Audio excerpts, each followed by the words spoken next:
pois a partir do próximo mês, mês de abril, nós vamos nivelar, né, Margarete?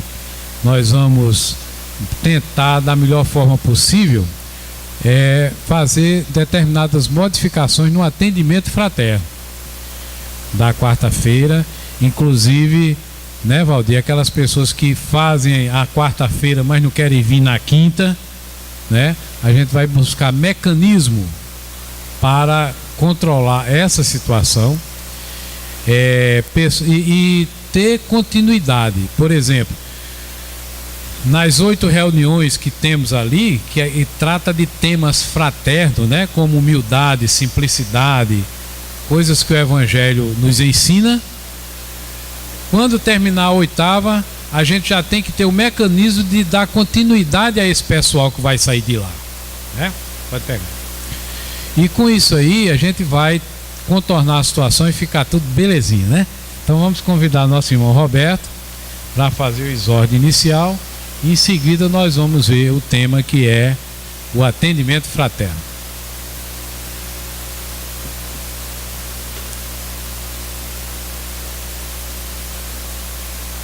Meus irmãos, que a paz do nosso Senhor Jesus Cristo continue conosco hoje e sempre.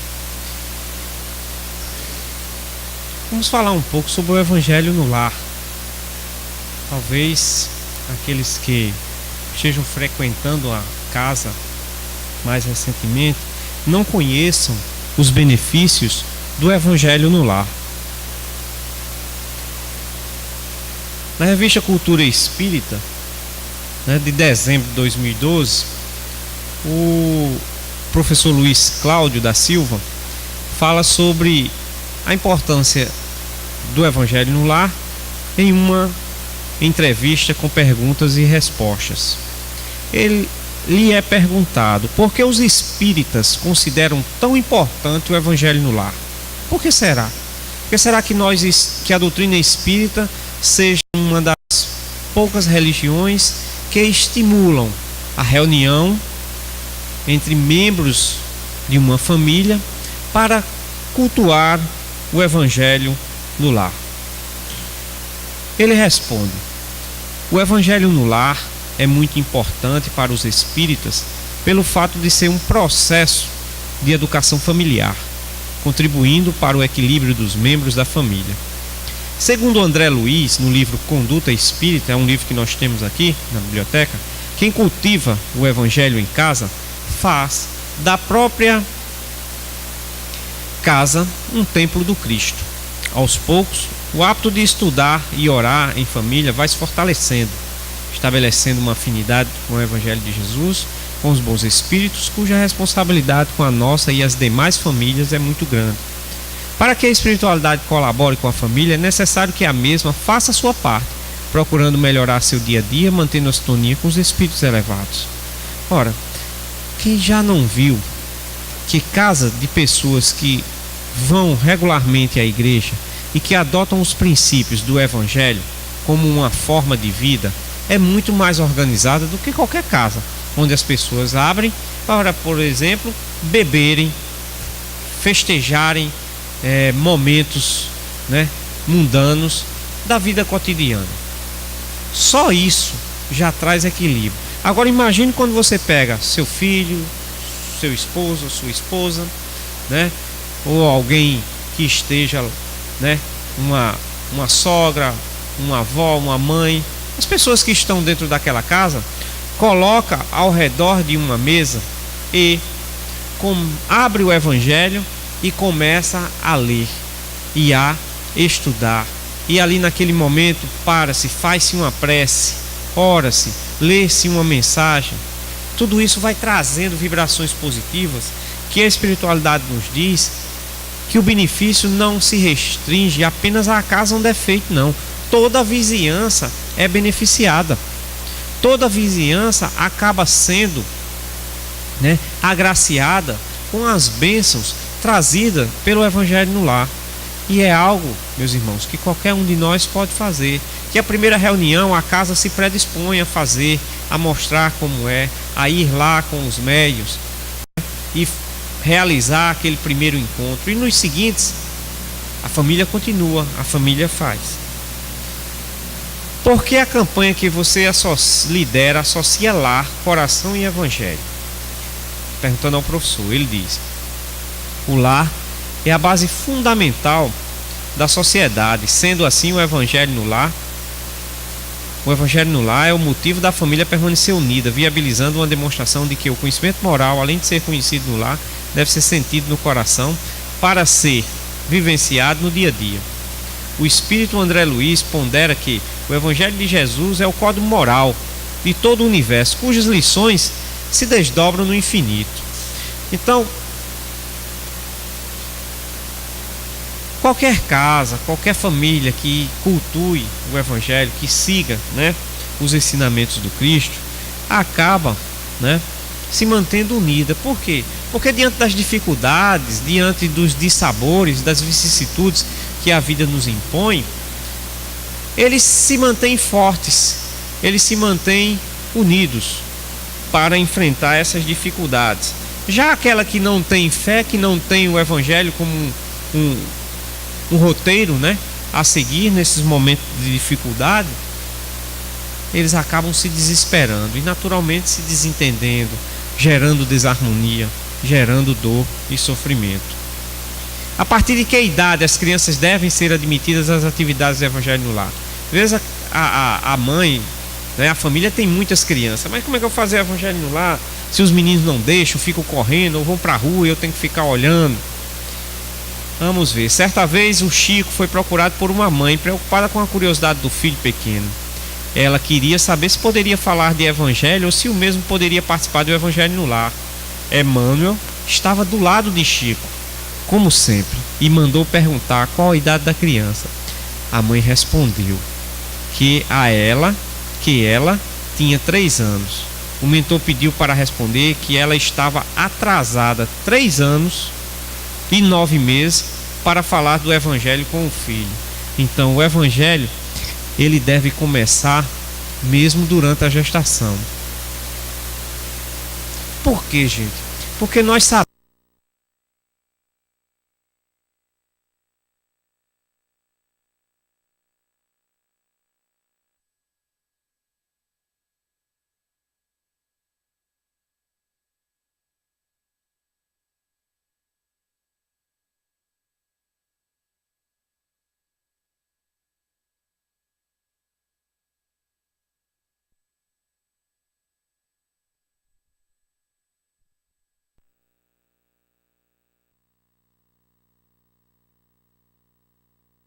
mais velho não é a mãe é fisicamente, mas espiritualmente a criança é muito mais evoluída, muito mais iluminada. Aí como é isso? Porque a gente não está nascendo a primeira vez, a gente está reencarnando, tomando a carne novamente. A vida não se resume a isso que nós lembramos. Existem muitas outras coisas que nós não nos lembramos, que se encontram no nosso subconsciente e que faz parte de toda a nossa jornada espiritual, desde o momento em que Deus nos criou, simples e ignorantes, como diz o Livro dos Espíritos. Mas essa caminhada, ela difere de todos nós. Cada um fez a sua. Às vezes estamos juntos, por alguma razão o destino nos coloca, seja por missão, seja por débitos passados, por acertos de contas com as leis morais, em especial com a lei de amor, que é a maior de todas. Mas certamente cada um de nós traçou o nosso próprio caminho e hoje estamos aqui. Será que é por acaso que estamos aqui nesse momento? Será que é por acaso que Deus nos colocou todo esse conhecimento que está sendo trazido agora para nós através da doutrina espírita? Quantos têm sobre a terra o privilégio de, ao chegar o dia de desencarnar, e ele saber que está do outro lado? No dia que eu me for, eu saberei, com certeza. Isso aí eu não tenho dúvida, porque a doutrina espírita nos ensina isso. A gente sabe. Outra, eu sei que vou continuar vivo do outro lado, sem dúvida nenhuma, como eu sei que o sol vai nascer amanhã. Sei que fazer o bem e amar o próximo é a única maneira de encontrar felicidade do outro lado. Quanto mais eu fizer isso, mais probabilidade de ser feliz eu serei. Não há outro caminho. Não é pagando dízimo, né? Todo respeito às demais religiões. Não é decorando a Bíblia. Não é rezando o Pai Nosso, a Ave Maria N vezes durante o dia. Não é assim. É fazendo o bem. Porque mesmo que eu tivesse todas as coisas do mundo e não tivesse o amor, eu nada seria. Assim diz Paulo em uma de suas cartas. E Paulo era o mais culto dos apóstolos, que não me deixe mentir, Valdir, que é um grande estudioso do Velho Testamento. Ele sabe bem mais que nós, mesmo que seja pouquinho, Valdir, mas o nosso é bem menos que o que você, é menor ainda, né? Mas ele nos dizia isso. Então é preciso amar para que a gente possa realmente encontrar felicidade. Fecho nos 20. Pronto. Como manter interesses tão distintos de crianças, jovens, adultos e idosos nas atividades de evangelho no lar? Porque as crianças querem uma coisa, os adultos querem outra, os jovens querem algo diverso. Na doutrina espírita existem livros infantis que podem ser uma opção para os pais manterem o interesse das crianças. Recentemente, Valdir nos trouxe para a minha menina um livro bem interessante, o Livro dos Espíritos para crianças. Então todo o Livro dos Espíritos, de 1000 e poucas perguntas, trabalhado numa linguagem própria para a criança. E existem muitos livros espíritas que são voltados para criança. Isso é importante porque para você falar com a criança é necessário que você tenha uma linguagem própria, senão ela não vai entender. Eu não posso falar para ela da mesma forma que eu falo para um adulto, apesar de ser, como eu falei. Mas você está se contradizendo. Você disse inicialmente que talvez ele seja mais evoluído que a mãe. Sim, mas ele ainda não despertou. Ele é uma criança, ele está sob as limitações físicas da matéria. Ele precisa se tornar adulto, ele precisa desenvolver os seus esquemas mentais, né? A sua capacidade de raciocinar, pensar e fazer, para que ele se manifeste em toda a sua plenitude. Se fosse assim, aí era complicado, né? Uma criança que nascesse mais evoluída do que o pai estaria dando lições de moral a ele, já em tenra idade? Não tem cabimento, né? Graças a Deus as leis naturais, a natureza, o processo de evolução do ser humano, quanto adulto, criança, adolescente, adulto, depois idoso, ele é sistemático, mas ele é demorado, ele leva tempo. Então não é feito da noite para o dia.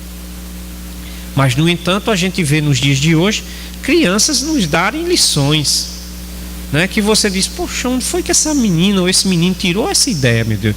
E você fica, não é que é verdade mesmo? Ele tem razão. Sim, por quê? Porque estamos recebendo crianças bem mais evoluídas do que o que nós fomos. Enquanto vocês veem, né, para fechar o raciocínio, né, enquanto vocês veem toda essa violência que nos cerca, dessas pessoas que estão fazendo mal, desses espíritos que muitas vezes não têm compaixão nenhuma do sofrimento alheio, que não tem o mínimo de sentimento pelo outro, né? Essas pessoas são espíritos que estavam há muito tempo sem reencarnar e que Jesus deu uma última chance. E no entanto eles não conseguem deixar de ser aquilo que eles são. Aí eles agem dessa forma. Por isso que a gente está vendo tanta violência, porque é o esperneio que a gente chama no direito, é o esperneio final.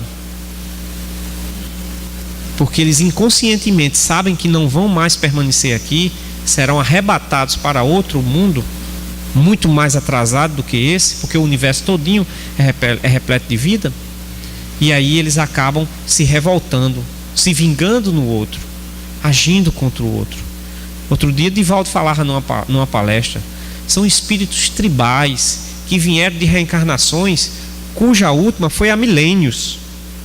Espíritos que rasgam o corpo, enfiam objetos pontudos, colocam chifres, coisas mesmo assim que você, meu Deus, como é que o ser humano se deforma desse jeito? Porque há 2.000, 1.500 anos, 1.300 eles viviam desse jeito, e de tão maus desceram, foram para regiões onde os próprios anjos tinham dificuldades de chegar, porque não adiantava ir, não que eles não conseguissem, mas porque ninguém lá tinha sentimento nenhum de amor, de perdão para poder voltar.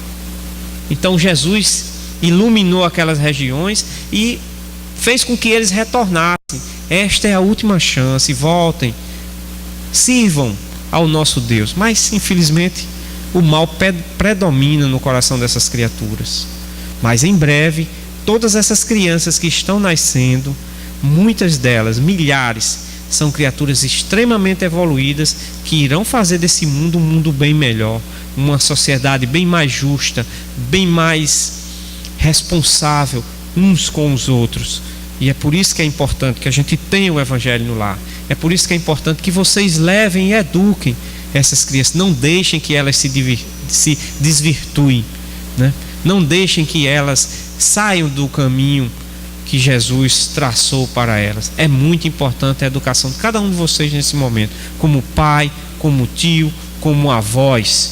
Não deixem de jeito nenhum. Olhem nos olhos dela, vejam que elas são bem diferentes do que eu considero minha filha, minhas sobrinhas e muitas crianças que eu bem diferente de mim.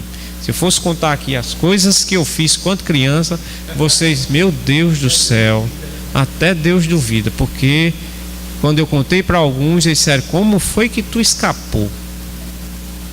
Mas era um menino, né, que infelizmente não tem tanta evolução assim, né, que está aprendendo. Então, que Jesus nos abençoe e nos proteja hoje e sempre.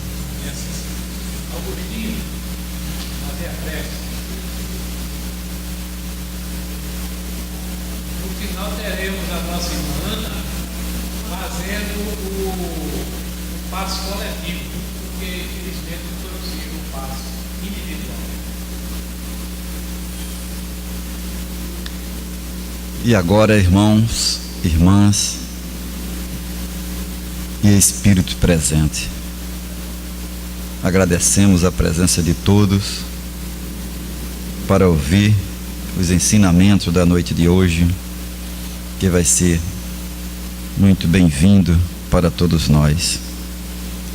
Então, Senhor, abençoa, Senhor, esta noite, abençoa, Senhor, todos que estão provendo a palestras, ilumina para que os ensinamentos encaixem em cada cantinho da nossa mente, do nosso ser, do nosso espírito, e que nós possamos, hoje à noite, amanhã e sempre, botar em prática e receber assim a seara do Senhor em nossas vidas, em nossas mentes.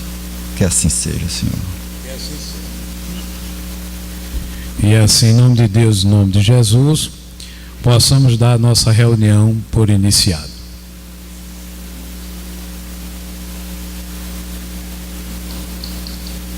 Conforme na introdução, né, do exórdio, nós comentamos a questão do atendimento fraterno. Então, por falha nossa, nós estamos deixando a nossa equipe, a nossa casa, de prestar um serviço espiritual no atendimento fraterno de maior volume. Tá muito disperso. Os irmãos vêm e vão e fica por isso mesmo. E nós temos em nosso quintal, nós temos uma doença muito séria. E temos no nosso quintal a cura. Mas a nossa ignorância daquela planta nos curar, ela pode passar o tempo todo ali e ninguém dará jeito a nada. Quer dizer, a ignorância. E o Cristo já nos afirmou: conheces a verdade e a verdade te libertará, né? Então, as diretrizes que a doutrina espírita tem para nos instruir, para nos auxiliar, é algo extraordinário, é um tesouro que nós não podemos nem imaginar. Conheces a verdade e a verdade te libertará. Então, temos consciência, né, do processo desde o princípio, desde o início, mas não podemos pôr em prática durante esse período, porque antigamente era pega na mão, né? Vocês vinham aqui, o espírito ficava aqui com o doutrinador, né? E procurava-se auxiliar, afastar essas entidades, mas não impedia de que essas entidades voltassem pelo nosso comportamento. A natureza não dá salto, a gente não vira, né, anjinho do dia para a noite. É preciso que o sofrimento bata em nossas costas, porque dinheiro no bolso, comida em casa, paz no lar e etc., não nos faz procurar Deus. O que faz procurar Deus é o sofrimento batendo em nossas costas. Acorda, fulano, vamos nos modificar espiritualmente, vamos fazer algo pela nossa evolução espiritual. Não é ninguém que faz, não é religião nenhuma que faz um trabalho que nós temos que fazer. Nós temos que trabalhar esse nosso interior, essas deficiências morais e espirituais que todos nós temos. Ao estarmos no planeta de prova e expiações, está todo mundo no mesmo barco, só que no leme está Jesus, e nós muitas vezes nem escutamos o que Jesus diz. Há mais de 2000 anos atrás, ele está bradando aqui em nossos corações, entra pelo ouvido e sai pelo outro. Mas bata o sofrimento que a gente já para um pouco para meditar, para raciocinar, né? E esse atendimento fraterno, uma das maiores autoridades no plano espiritual que ele abraçou para trabalhar em benefício da humanidade é Manuel Filomeno de Miranda.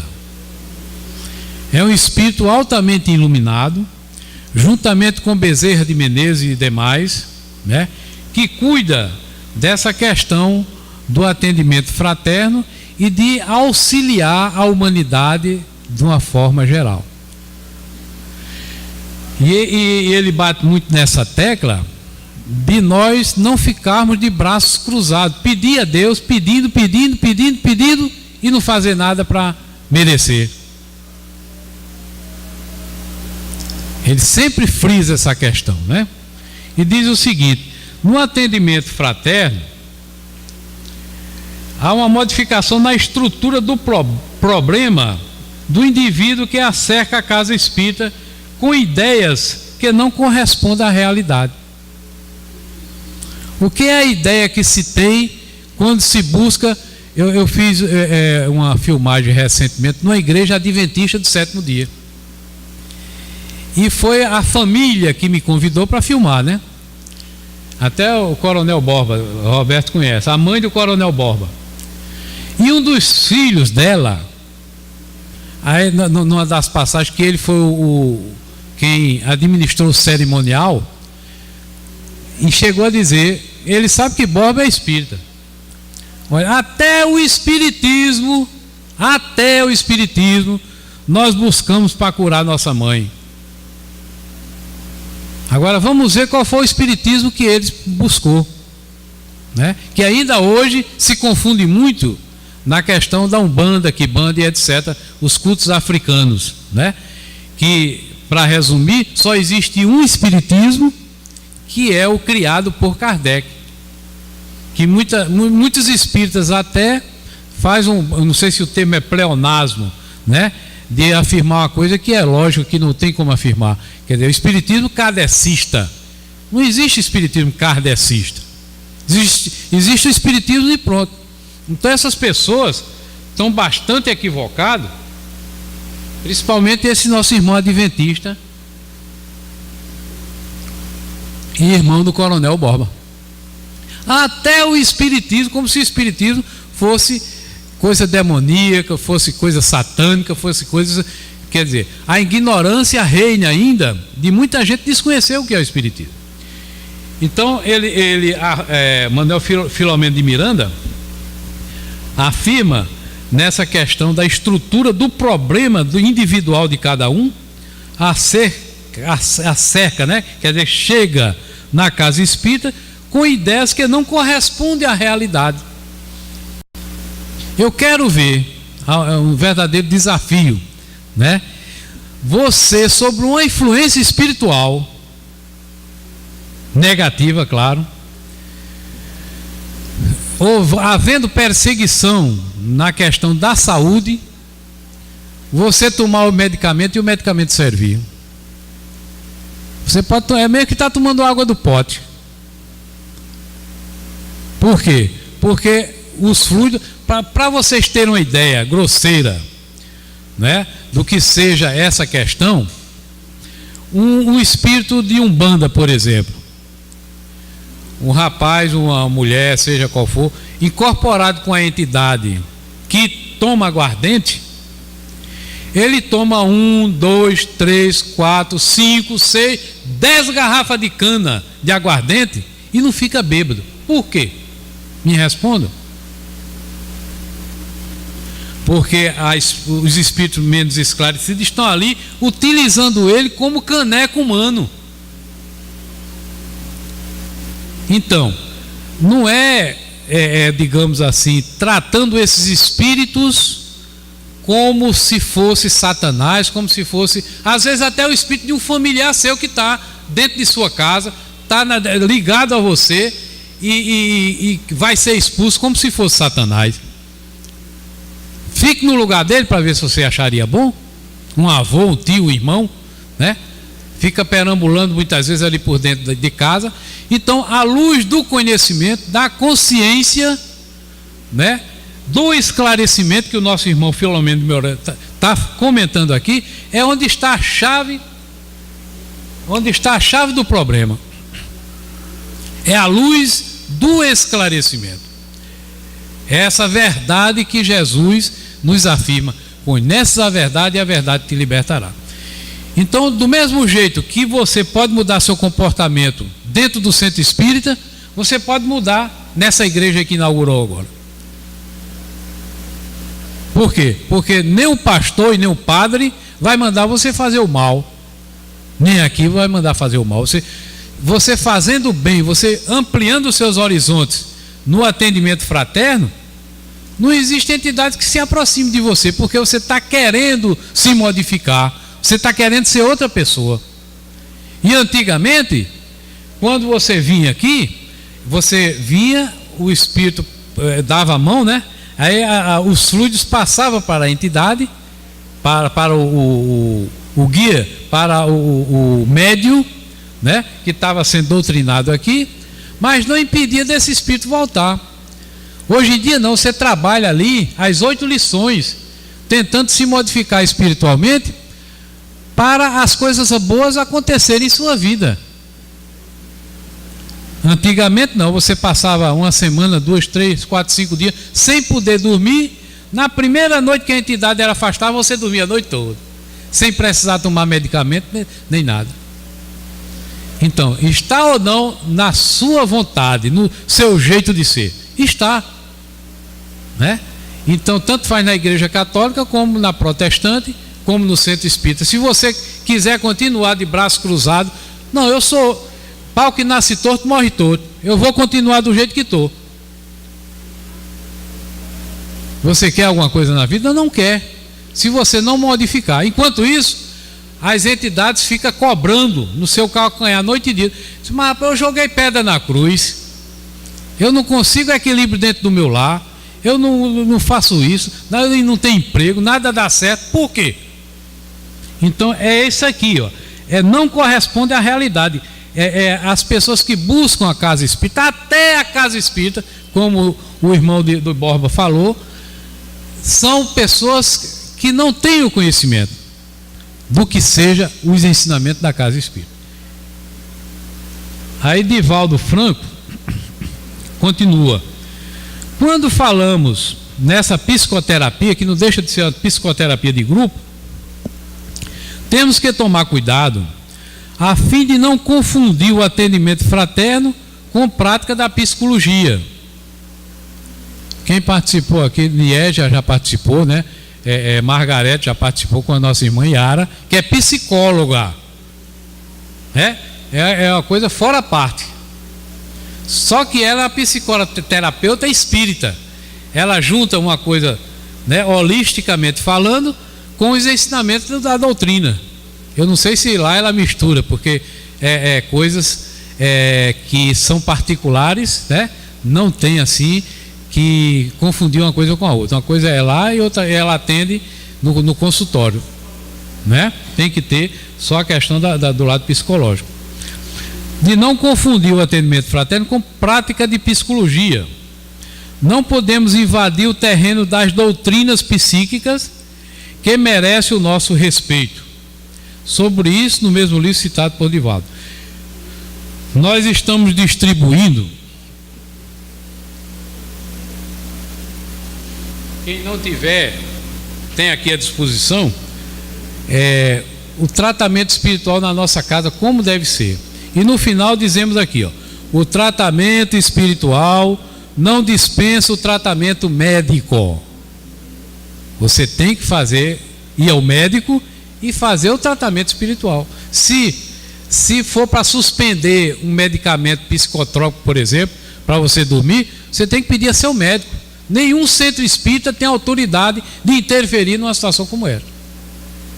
Se querer fazer, está infringindo a lei do município, do estado. Jamais poderá ser recomendado isso aí, né? O atendimento fraterno também não é um confessionário. Como o próprio nome diz, é um encontro no qual se atende fraternalmente aquele que tem qualquer tipo de carência. Então as pessoas estão vindo nas quartas-feiras e estão ficando alheio, né, Mônica? Né? Estão ficando alheio, assim, não tem assim um olho no olho. Eu comecei com você ontem. Você não percebeu, mas a gente já está fazendo esse trabalho com você, né? Verificando essas questões que a gente conversou, né? Sem entrar na intimidade de quem quer que seja. Para quê? Para que esse olho no olho, esse feedback, com a ajuda da doutrina, consiga colocar essas pessoas no trilho, no caminho certo, né? Muitas vezes são consequências que acontecem durante o dia a dia. Por exemplo, qual a razão existe para existir o ódio entre um filho e um pai? Entre uma filha e a mãe? Não é para existir. É algo sublime. A paternidade e a maternidade é algo sublime na face da terra que não devia sofrer essa influência. Mas muitas vezes nós recebemos em nossos lares inimigos de vidas passadas. É onde vai existir explicações para as incoerências do relacionamento que temos dentro do nosso próprio lar. É a explicação lógica, que também não é toda discórdia, todo dissabor com filhos ou marido, seja lá o que for dentro do lar, seja inimigo de vidas passadas. Não vamos generalizar, né? É uma questão que tem que existir coerência, que tem que existir um estudo profundo acerca de tudo isso. Então nós vamos ter as fichinhas, né? Vamos ter assim o diálogo que vai existir entre o atendente e as pessoas que irão buscar a questão do atendimento, né? E acompanhar isso constantemente, né? Vir uma vez falar só o primeiro dia e depois a gente esquecer, não. Semanalmente a gente vai fazer essa reciclagem, a gente vai fazer esse autoanálise e buscar com a espiritualidade, porque fica o atendimento fraterno acontecendo aqui e os médios trabalhando aqui em benefício das pessoas que estão aqui. Quer dizer, afastando determinadas entidades que muitas vezes persistem. Vem uma semana, vem na outra. Eu não deixo de maneira nenhuma, porque eu sou o ofendido, foi eu que fui atingido. O que é que vocês têm a ver com isso? Na doutrinação, a gente conversando com o Espírito, né? Então, se estamos sofrendo hoje, Deus não erra de endereço. Jamais Deus vai praticar injustiça com quem quer que seja, principalmente com seus filhos. Ele só bate na porta certa ali, só manda digamos assim, a conta, né, as despesas que nós fizemos em vidas passadas no lugar certo, no endereço certo. Então não temos o que reclamar, temos só que pedir forças para continuar conduzindo o nosso fardo, né? As nossas deficiências, temos que pagar até o último jota, até o último tio, não importando como seja, mas temos que fazer isso aí. Podemos também acrescentar no atendimento fraterno, é uma tarefa social, que busca receber bem, orientar com segurança, esclarecendo o indivíduo à luz do Espiritismo. Igualmente visa recepcionar as pessoas que entram pela primeira vez na casa espírita. Muitas vezes o nosso primeiro contato na casa é no atendimento fraterno na quarta-feira. E o que era que acontecia antigamente, né?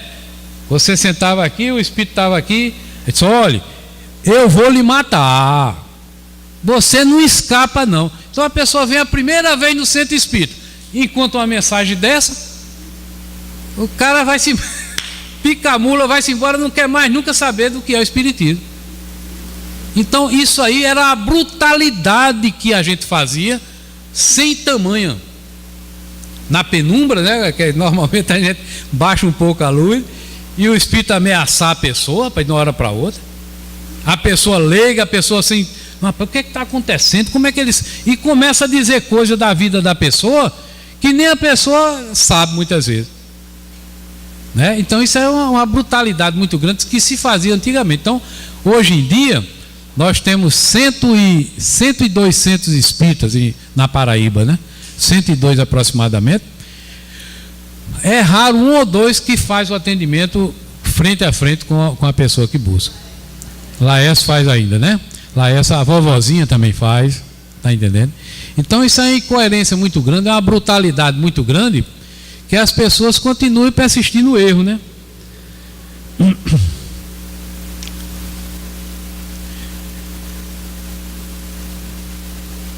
Dando sequência, vamos ver aqui.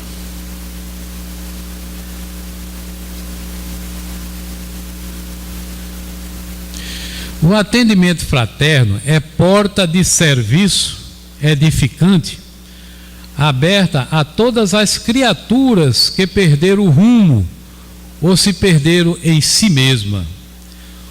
Ouve sem cansaço todos os problemas com a capacidade de entendimento e tolerância.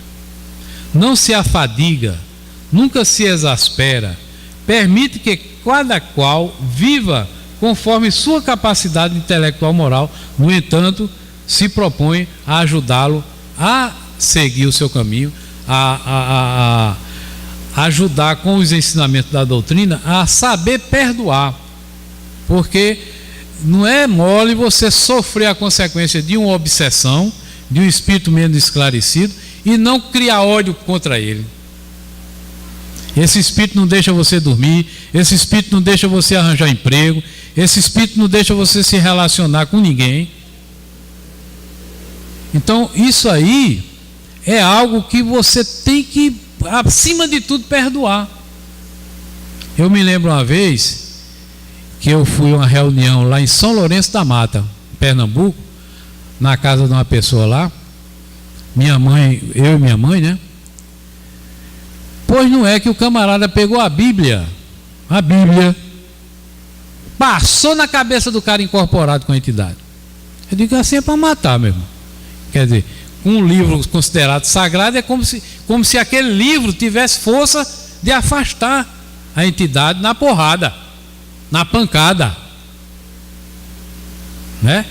E hoje isso aí é uma prática que acontece aqui e ali, a gente ouve a história. Então tem que ser com amor, tem que ser com compreensão, porque uma pessoa pisando no seu calo noite e dia sem deixar você dormir, né? E você perdoar é algo realmente que tem que existir esforço, tem que existir, né, um entendimento intelectual da doutrina, que mostra que o perdão está acima de tudo, né? Não anue com aquele que erra, todavia combate o erro. Não se levanta contra o criminoso, antes o ampara, incentivando, né, para não praticar o crime. O atendimento fraterno é campo de trabalho solidário entre quem pede e aquele que doa. Graças a ele, irmanam-se os indivíduos, compartem suas dores e repartem suas alegrias. É da lei que aquele que mais possui deve multiplicar os bens, repartindo-os com os outros que sofrem a carência. O atendimento fraterno objetiva acender luz na treva, oferecer roteiro no labirinto, proporcionar esperança ao desencanto. E um dos aspectos que Roberto iniciou é a questão do Evangelho no Lar. Emmanuel está com 30 anos, né? São 30 anos que nós fazemos o Evangelho no Lar, sem nunca ter sofrido, salvo uma vez ou outra, né? Que muitas vezes um evento, uma visita, uma coisa ou outra, desvia, mas isso foi raramente 2 ou 3 vezes durante esses 30 anos. Então é uma luz que se acende em nosso lar, este lar onde nós retornamos constantemente para refazer as nossas energias, este lar onde nós buscamos, contrito com Deus, fazer o nosso santuário sagrado. Porque lá é esse que muitas vezes no momento da refeição se conta anedotas indecentes, se trata de assuntos inescrupulosos, né, para a hora da refeição, que é uma hora tão sagrada, onde nós ligamos nossas televisões para os programas que são verdadeiras aberrações de crime, não tem uma mensagem positiva sequer durante o meio-dia. Então o que é que nós queremos? Se estamos trazendo, venha para dentro o que é ruim, venha para dentro do meu lar, com essas atitudes. Então vamos reclamar o de quê? Não, eu sofri, faço isso, não tem dinheiro, não tem... Pelo amor de Deus, meu irmão, nós construímos o nosso futuro. O que acontece amanhã é o resultado do que plantamos hoje. Isso constantemente, isso aí pessoas, por exemplo, também que no linguajar, no modo geral, né, essas pessoas, qualquer besteirinha chama pornofonia dentro de casa. Um filho faz uma raiva e metralha aqueles nomes. Então, com isso aí, o que é que nós queremos atrair para o nosso lar? Só coisa ruim. Então, o atendimento fraterno vai procurar nivelar, vai procurar esclarecer a luz do Evangelho de Jesus, mudando o nosso comportamento, mudando o nosso jeito de ser.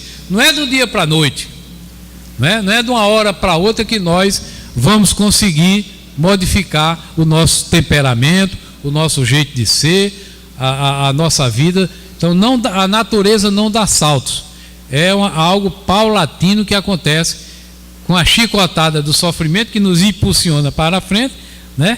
E podermos buscar Deus de uma forma mais edificante, de uma forma mais eficiente. Temos também no atendimento ajudar sem impor, respeitando o livre-arbítrio da pessoa, não interferindo nas suas escolhas. Meu irmão, nós temos aqui determinadas diretrizes, mas não impede que você siga ou não. Você tem o livre-arbítrio, como todos nós temos o livre-arbítrio de estar aqui ou estar em casa assistindo novela, mas escolhemos vir para cá. Por quê? Porque queremos nos melhorar espiritualmente, melhorar as nossas vidas, né?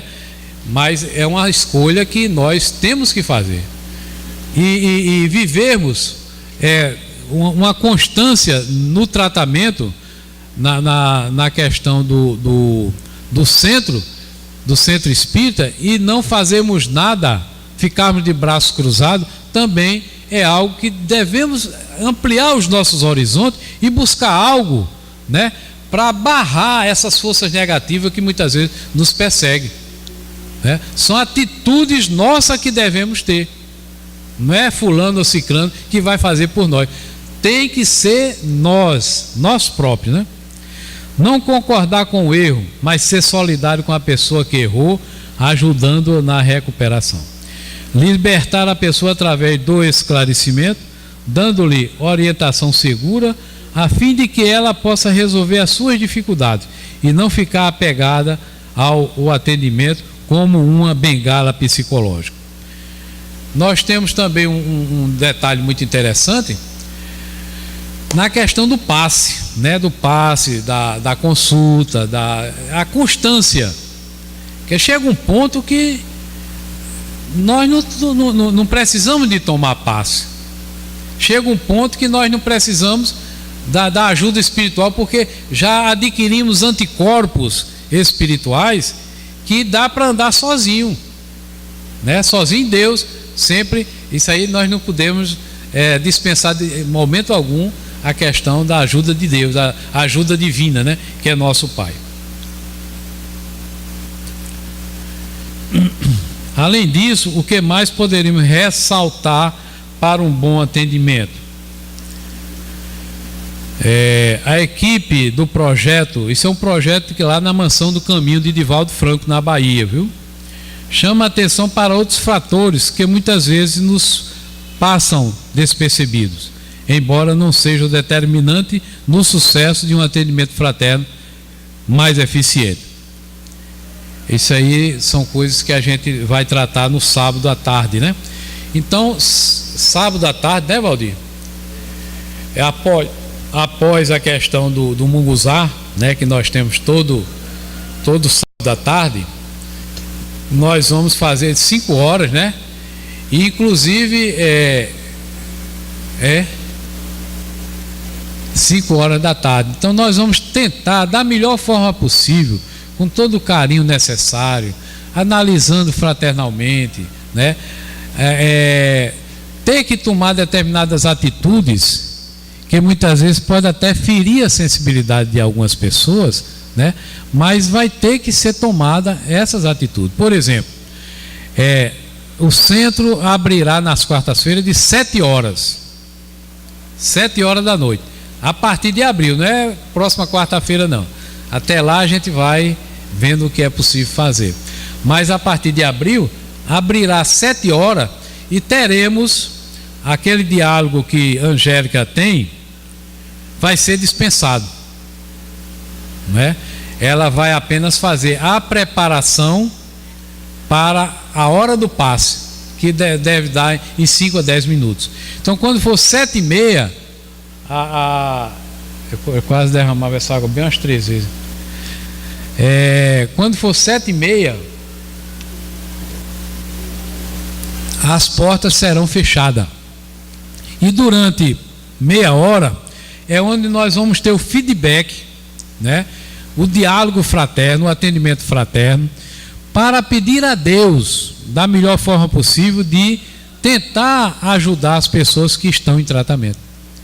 Então essas pessoas participarão em 8 reuniões, que é aquela que faz o estudo de grupo, em 8. Quando terminar, nós vamos ter um mecanismo de continuidade desses ensinamentos. Por quê? Porque muitas vezes nós não nos curamos de um dia para a noite, né? 8 reuniões são muito poucas para haver uma mudança em nossas vidas. Então é preciso caminhar um pouco mais, né? Então vamos criar um mecanismo para, ao terminar as 8 lições, essas pessoas ter continuidade. Não vão retornar. Pois não, Valdir? Pode falar. Não, mas diga logo, senão você esquece. Você é mais esquecido do que eu. Tá vendo, Agostinho? Você trouxe a jaca para ele, ó. E ele não veio buscar, tá vendo? Esse cabo é muito esquecido. Diga. Tem que vir aqui, né? Pronto, eu creio que aqui nós vamos, com todo o carinho, repito, né, com toda a atenção e toda a ajuda, estamos pedindo constantemente a ajuda do plano espiritual para que possamos, né, fazer o melhor possível, né, ajudar aqueles que vêm à nossa casa da melhor forma possível, porque não existe interesse nenhum de todos nós, não tem interesse financeiro nenhum na questão, não tem, ninguém vai ser beneficiado e você ser beneficiado, né? Nós vamos nos sentir felizes aqueles que conseguirem dar um passo adiante numa meta que é a felicidade, que é a paz, que é a tranquilidade. Então temos que dar o melhor de nós para que as coisas se realizem da melhor forma possível. Dando continuidade ao assunto, rápido. Eu só queria trazer aqui alguns exemplos bíblicos das pessoas que se reformaram. Por exemplo, é necessário uma renúncia na pessoa. Não é só vir a uma casa espírita, é dia de quarta-feira eu vou lá e os meus problemas vai sanar. Eu gostaria que quem tiver a Bíblia em casa e leia e procure ver a história de Jó. Jó passou por todo um processo, certo? Começou financeiramente, na época ainda bem que não tinha a reunião dos empresários, ele não podia ir, ele acreditando em Jesus. Depois Jó veio a doença e Jó continuou firme. E no final ele disse: Deus me deu, Deus me tirou, louvado seja o nome do Senhor. Jó foi firme. Até hoje o povo de fulano tem a paciência de Jó. Eu queria dizer para vocês, Maria de Magdala, não foi uma única reunião na casa de Pedro, escondido de madrugada, que Maria de Magdala ficou totalmente curada. Ela teve que renunciar. Maria de Magdala, para quem não conhece, era uma mulher que tinha a sua vida dentro de uma casa de prostituição em Jerusalém. E numa visita que ela foi fazer, a convite de uma amiga, e que viu o sermão de Pedro, ela começou a mudar. E ela renunciou à casa que ela vivia e ela começou a seguir os passos de Jesus. Então é necessário uma renúncia, é necessário um esforço da pessoa. Eu vou citar aqui uma grande personagem bíblica que você encontra em Atos dos Apóstolos, que foi Joana de Cusa, senador Cusa, romano, com todos os seus aparatos, com todas as suas festas romanas, todo o que havia dentro do palácio, e Joana renunciou a todos aqueles aparatos que o esposo tinha e foi justamente se juntar na peregrinação com as pessoas que seguiam Jesus. E Joana de Cusa, em um dos momentos mais bonitos da história do Evangelho, quando o próprio marido põe no circo e diz: tu renuncia esse Cristo e vem para cá, tu tem tudo. O filho disse: mãe, deixa esse Cristo e vem para cá. E Joana de Cusa abraça Jesus, os leões devoram e Joana de Cusa recebida por Jesus espiritualmente. É necessário renúncia. Ninguém se modifica porque vem aqui numa quarta-feira, do dia para a noite, não. Eu quero citar para vocês, que até virou música aí dos evangélicos, o nosso irmão em que Jesus passa e ele está trepado, Zaqueu. E Jesus olha, vê o esforço dele e vai até a casa dele e diz: nesta casa hoje entrou a salvação. E Zaqueu passou, a partir daquele momento, ter um comportamento e uma renúncia de seus afazeres, dos seus bens, que ele era coletor, por isso era odiado, e passou a ter uma totalmente diferente e um esforço. Então não é vir uma quarta-feira aqui, não vir mais nunca e achar que os espíritos resolvem seus problemas. Jesus diz: vinde a mim e eu vos aliviarei. Vós que estáis carregados, sobrecarregados, o que tiver, eu vos aliviarei. Jesus não diz tira, não. Mateus capítulo 5, Sermão da Montanha. Jesus ainda repete que a gente deixe tudo, buscai primeiramente o reino de Deus, e todas as outras coisas é acrescentada. Então é necessário buscar primeiramente o reino de Deus. Como se busca o reino de Deus? Ele iniciou implantando um próprio evangelho lá. Pergunto eu, as pessoas que vêm numa quarta-feira e querem que a espiritualidade cure eles fiquem bons dos seus problemas, faz um evangelho em casa, lê uma leitura bíblica ou de qualquer livro, põe uma prece pelo menos uma vez em qualquer horário do dia, na refeição matinal, e as pessoas querem se curar. Vou citar o último exemplo bíblico para que vocês observem. Um certo cidadão, conhecido em Atos dos Apóstolos por Estevão, seu nome original Gesiel, estava morrendo de febre. Os romanos sacodem na sarjeta, passa um cidadão, bota numa carroça e diz: vamos levar para casa do caminho. Os homens do caminho tomam conta desse tipo de pessoas. chega lá, põe uma carroça de roda de madeira, deixa Estevão na porta. Pedro o põe para dentro, o trata, dá um passe, Estevão fica bom. Qualquer um de nós hoje, carreira, nunca mais é na casa do caminho. Estevão resolveu ficar dentro da casa do caminho. Pedro diz, está aqui, ninguém conhecia Jesus, era embutido. Eu tenho aqui esse evangelho, os escritos. Então Estevão começou a ler e começou Estevão a dali a exercer a prática do evangelho. E Estevão provou de uma forma tal que foi apredejado pelo próprio Paulo, cujo seu cunhado em praça pública, porque ele não renunciou a Jesus. Então é necessário um esforço, é necessário uma renúncia. Paulo de Tarso, quando converteu-se, que foi a Damasco, e na entrada de Damasco tinha a rua direita, conta Atos dos Apóstolos, e um grande livro, Paulo e Estevão de Emmanuel. E quando a gente chega lá, que lê, e que Paulo e Estevão recebe aquele passe de Ananias, não mudou a vida dele totalmente com o passe. Ele apenas abriu os olhos para uma nova realidade, mas teve que se esforçar, teve que passar por um processo de renúncia. De hoje em diante eu não sou mais o soldado da linha direita do romano. De hoje em diante eu não vou ser mais um candidato ao sinédrio. Vou ser um seguidor de Jesus e altamente perseguido. Então é necessário. Paulo de Tarso sofreu. É tanto que no fim, já velho, chega o centurião romano e faça o que te mandaram fazer. Passa a espada nele e ele morre pela uma espada, mas não abandonou o Cristo. Então é necessário renúncia? É necessário um esforço? Agora vim aqui uma quarta-feira tomar um passe, viramos para passe. Quando falo em passe, todo mundo para um passe. Acha, você pode dar seu passe, o seu alto passe. Faça várias preces, leia um trecho, pelo menos uma vez por dia da Bíblia, Sinal Verde, Conduta Espírita, Agenda Cristã, o Evangelho. Faça alguma coisa, se movimente, tente ter alguma ação, porque a gente esperar, as pessoas dizem lá cura, de cura não, lá, aqui não cura ninguém, quem cura é seu esforço, porque quando os leprosos estavam no Vale do Leproso, em que Jesus apareceu, 9 era judeu, 1 era samaritano. Samaria era odiada por questões políticas e religiosas. Os 9 disseram, você não vai ser curado não, porque você é samaritano.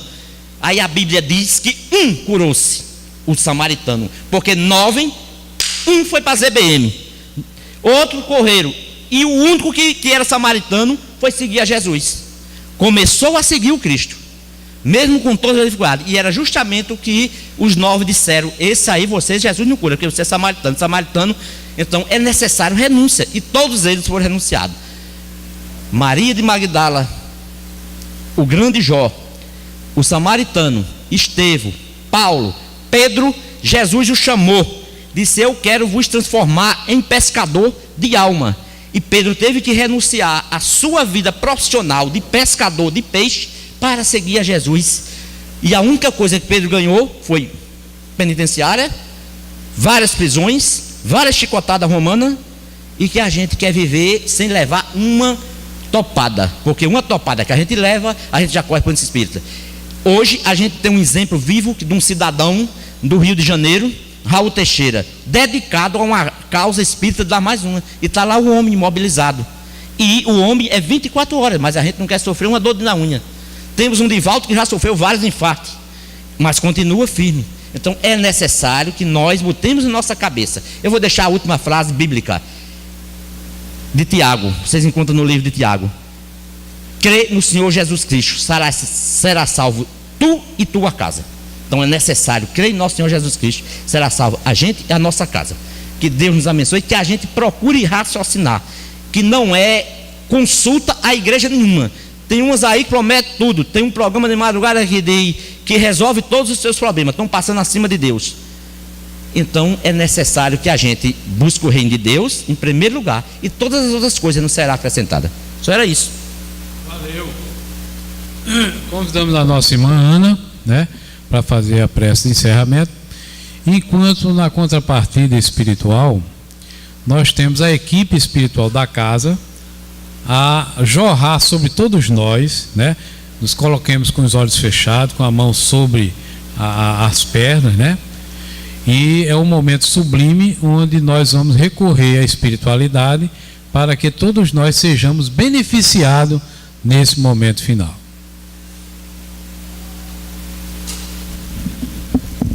Pode deixar, pode deixar.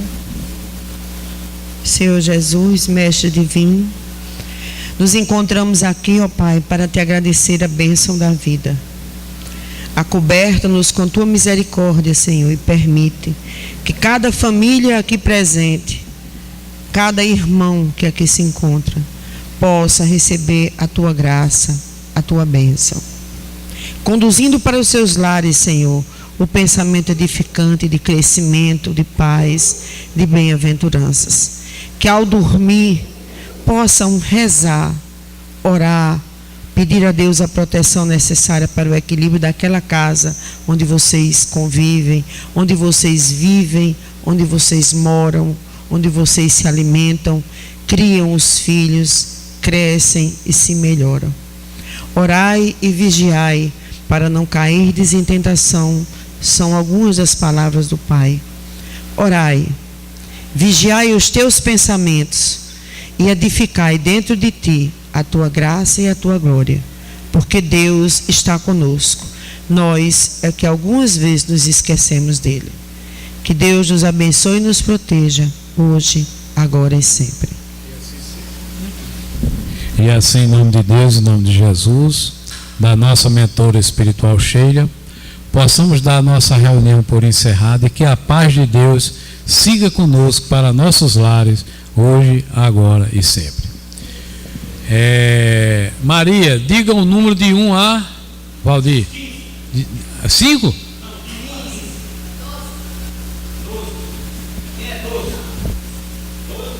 Eita, fez a feira.